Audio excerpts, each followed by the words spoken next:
Hello दोस्तों, तो जानते हैं कि आज मैं क्या बताने वाला हूँ। आप अपने आसपास ये न्यूज़ में हर रोज सुनते हैं कि कैसे अमीर लोग शेयर मार्केट में इन्वेस्ट करके हर महीने लाखों का प्रॉफिट कमा रहे हैं। वहीं कुछ लोग ऐसे भी हैं जो सिर्फ 12 से 14% के ईयरली रिटर्न्स के साथ ही सेटिस्फाइड हैं। लेकिन ऐसा क्यों? मार्केट तो सेम ही है, फिर इन दोनों के रिटर्न्स के बीच इतना फर्क क्यों? अमीर लोग कैसे इतने ज्यादा प्रॉफिट जनरेट कर पा रहे हैं?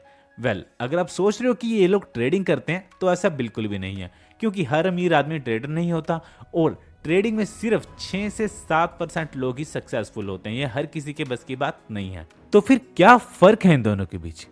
फर्क है उनके टूल्स का, उनके एक्सेस का और एक सीक्रेट वेपन का जो उनके पास है। हाँ जी, और इसी के बारे में आज इस वीडियो में बात करेंगे।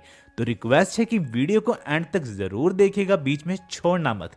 तो अमीरों के उस सीक्रेट वेपन का नाम है हेज फंड्स। सबसे पहले बात करते हैं कि ये हेज फंड्स आखिर होते क्या हैं। जिस तरह से म्यूचुअल फंड एक पब्लिक इन्वेस्टमेंट फंड होता है जहां आप, मैं या कोई भी जाकर अपने पैसे म्यूचुअल फंड कंपनीज को देते हैं और ये कंपनी शेयर मार्केट में इन्वेस्ट करके आपके पैसों को आपको अच्छे रिटर्न्स देती है, वैसे ही हेज फंड एक प्राइवेट इन्वेस्टमेंट फंड होता है जहां आपकी इन्वेस्टमेंट अमाउंट ही नहीं बल्कि आपकी नेटवर्थ भी देखी जाती है। मतलब आपकी औकात भी देखी जाती है। नॉर्मल बंदे यानी मिडिल क्लास वालों को इसमें शामिल नहीं किया जाता है। इसमें लिमिटेड सीट्स होती है। मतलब अगर इसमें 100 मेंबर्स की ही मैक्सिमम जगह है तो फिर इसमें और किसी को भी शामिल नहीं किया जाएगा।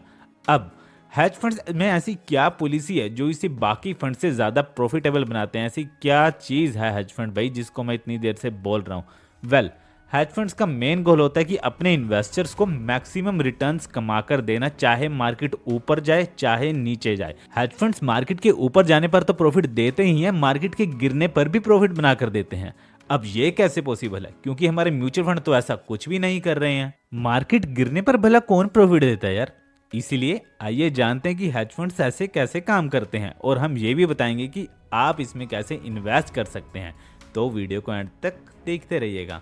देखिए, जिस तरह से म्यूचुअल फंड में हमारा पैसा इक्विटी या गवर्नमेंट बॉन्ड्स में लगता है ताकि मार्केट की ग्रोथ के साथ साथ हमारा पैसा भी ग्रो हो जाए, लेकिन अगर मार्केट गिर जाती है तो हमारा पोर्टफोलियो भी वहीं लॉस में चला जाता है।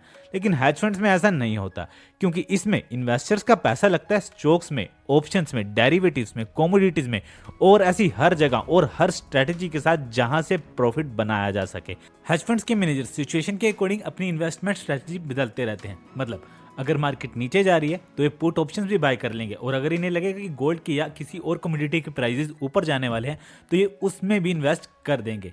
ये काफी एग्रेसिव और कॉम्प्लेक्स स्ट्रेटजीज यूज करते हैं, जैसे short selling, leveraging, futures and options और ऐसी ही और सीक्रेट प्रोफेशनल स्ट्रेटजीज जो कि ये पब्लिकली डिफाइन नहीं करते। और अगर आप चाहते हैं कि मैं आपको डिटेल में इन स्ट्रेटजीज के ऊपर एक वीडियो बना के दूं, यानी ये स्ट्रेटजीज क्या हैं और कैसे काम करती है, तो मुझे कमेंट में जरूर बताइएगा। अगर मेरे को कम से कम 10 कमेंट भी आए तो मैं जरूर हर एक स्ट्रेटजी पे सेपरेट वीडियो बना दूंगा। ऑब्वियसली जब इतनी कॉम्प्लेक्स स्ट्रेटजीज यूज होंगी तो रिस्क भी उतना ही ज्यादा होगा। इसी कारण इसमें सिर्फ रिच लोग ही इन्वेस्ट करते हैं, क्योंकि वो हाई रिस्क टॉलरेट कर सकते हैं। अब बात करें इसके रिटर्न्स की, तो हेज फंड्स नॉर्मली 20 से 50% की रिटर्न्स दे देते हैं, और कभी कभी उससे भी ज्यादा डिपेंडिंग ऑन द सिचुएशन। तो इसी तरीके से हेज फंड्स काम करते हैं। हेज फंड्स में भी म्यूचुअल फंड्स की तरह फंड मैनेजर होते हैं जो ये सब कुछ मैनेज करते हैं, लेकिन उनके काम करने का तरीका, फ्रीडम और रिस्पॉन्सिबिलिटी लेवल म्यूचुअल फंड के मैनेजर से काफी अलग होता है। अब सवाल ये है कि इन्वेस्टर्स को तो हेज फंड में इन्वेस्ट करके हाई प्रॉफिट हो गया, लेकिन हेज फंड कंपनीज को इससे क्या बेनिफिट होता है लोगों के पैसों के साथ इतना बड़ा रिस्क लेकर? जिस तरह से आप म्यूचुअल फंड कंपनीज को अपनी इन्वेस्टमेंट का 1 से 2% एज ए मैनेजमेंट फीस देते हैं, उसी तरह से हेज फंड कंपनीज भी 2/20 रूल फॉलो करती है। मतलब आपको अपनी इन्वेस्टमेंट का 2% फिक्स मैनेजमेंट फीस देनी होती है इन्हें, और इसके अलावा ये आपसे प्रॉफिट शेयरिंग भी लेते हैं जिसे परफॉर्मेंस फीस भी कहते हैं, और ये नॉर्मली 20% होती है। यानी अगर इन्होंने आपको साल में 10 लाख रुपए कमा कर दिया तो उसमें से 2 लाख रुपए ये अपनी परफॉर्मेंस फीस लेंगे। इसी वजह से हेज फंड कंपनीज के प्रॉफिट्स भी हाई रहते हैं। तो अब जानते हैं कि क्या आप हेज फंड्स में इन्वेस्ट कर भी सकते हैं या नहीं, और अगर कर सकते हैं तो इसके लिए आपको मिनिमम कितने पैसे चाहिए होंगे? सीधा सा जवाब है, अगर आप करोड़पति नहीं हैं तो आप इसमें इन्वेस्ट नहीं कर सकते। इसमें सिर्फ वही इन्वेस्ट कर सकते हैं जो HNI की कैटेगरी में आते हैं, यानी हाई नेटवर्थ इंडिविजुअल्स, और इस कैटेगरी में आने के लिए आपकी नेटवर्थ कम से कम 2 करोड़ की होनी चाहिए, क्योंकि हेज फंड्स में मिनिमम इन्वेस्टिंग अमाउंट ही 1 करोड़ का होता है।